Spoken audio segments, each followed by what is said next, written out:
So Friday the 10th of February, we're talking about the leaderboard workout. We have 3 rounds for time of 15 power snatch at 61 kilos for the guys, 43 kilos for the girls, and then 30 chest to bar pull-ups. That's it, 15 and 30 for 3 rounds for time. There's going to be a huge difference here between the elite level athletes and perhaps the intermediate level athletes. You can probably both do those movements. We're not looking to get the same stimulus. It's going to be a bit more of like an open style test. So for some people this will be an absolute sprint, and for some people this is going to be like a grindy sort of chipper to get through all that barbell work and the chest bar pull-ups. You just have to figure out the best way to move, the best pace to move for your current ability, and try and get the work done inside the time cap. It's going to be quite a generous time cap because I want people to have the possibility to finish the workout. So that is why the time cap is quite long there. So you're probably not going to get saved by the time cap on this one. So you have to work hard to get through as much as you can. Even if you are an elite athlete, I would say from the very start that you should be moving singles. Everyone should be going singles here, really. I think if you went to touch and go, it would take too much away from your grip going into the big sets of chest to bar. So trying to set a solid rhythm.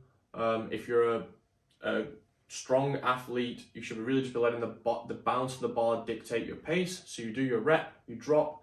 As the bar settles, you're already bending down to pick up the bar again, and just having a bit of a rhythm and a count in your head to keep you moving. It's really easy with barbell cycling. If you start taking extra few steps away from the bar or letting your mind wander a little bit and not staying on the rhythm, you can add in those extra seconds all the time, and they obviously accumulate over 45 power snatch in one workout. So being a little bit rhythmic, trying to set a pattern with those and stay on the same pace. The chest to bars is really down to your capacity with that movement. It's a difficult movement to do in high volume. It's obviously going to tax your grip and your pulling quite a lot. So even if you are an elite level athlete, you're probably not looking at unbroken here. You're probably looking at starting yourself with one big set.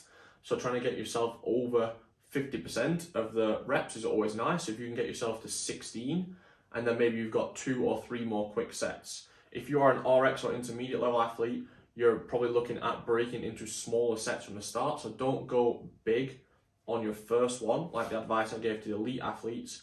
Be paced and disciplined with your sets from the start. So that could be 6 sets of 5 reps with a very small rest in between each one, or 8-7, 8-7, something like that, to chip away at the reps and keep the rest under your control. If you push too hard and you have to take a forced break because you push your grip to failure or your biceps to failure, that's then going to be 10 to 20 seconds as opposed to just 3 or 4 seconds when it's under your control, what you did with the break. So just being smart all the way through this one, but it's going to be a challenging combination, pull on pull. So push yourself hard but smart all the way through.